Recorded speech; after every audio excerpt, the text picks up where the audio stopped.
उधर बड़ी खबर आ रही है चक्रवाती तूफान मिग्जॉम से जुड़ी खबर है कि दक्षिणी आंध्र प्रदेश के बापटला से टकराने के बाद मिग्जॉम तूफान ने वहां कोहराम मचा दिया। मूसलाधार बारिश और तूफानी हवाओं की वजह से कई मकानों को नुकसान पहुंचा। समंदर से लगने वाले निचले इलाकों में पानी भर गया। इसके अलावा तेज हवाओं से कई पेड़ अपनी जगह से उखड़ गए। हालांकि इस तूफान से निपटने के लिए एनडीआरएफ और एसडीआरएफ की कई टीमें वहां पहले से तैनात हैं। तूफान के टकराने से पहले ही प्रशासन ने समंदर किनारे रहने वाले लोगों को भी सुरक्षित जगहों पर पहुंचा दिया।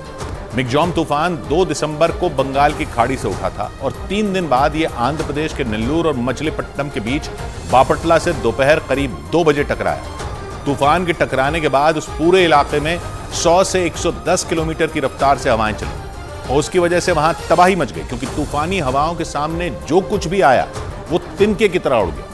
तूफान मिग्जॉम के टकराने से पहले ही बापटला में कई घंटों तक तेज हवाओं के साथ भारी बारिश भी हुई, लेकिन जैसे ही आंध्र प्रदेश के बापटला से तूफान टकराया वहां के हालात और भी ज्यादा खराब हो गए, क्योंकि तूफान की वजह से समंदर में ऊंची ऊंची भयानक लहरें उठने लगी, जो किनारों को तोड़कर अपने साथ सब कुछ बहा ले जाने पर आमादा नजर आई।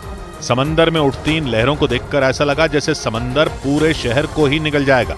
हालांकि तूफान मिग्जॉम के आने से पहले ही समंदर के किनारे रहने वाले लोगों को वहां से हटा दिया गया था। इस बात की आशंका पहले से ही थी कि तूफान के असर की वजह से समंदर अपने रौद्र रूप में आ जाएगा, और हुआ भी कुछ ऐसा ही, क्योंकि जैसे ही मिग्जॉम तूफान बापटला के किनारों से टकराया वहां के हालात भयानक हो गए। एक तरफ समंदर की उफनती लहरों ने कोहराम मचा दिया, तो दूसरी तरफ तूफानी हवाओं के साथ मूसलाधार बारिश ने वहां सब कुछ तहस नहस कर दिया।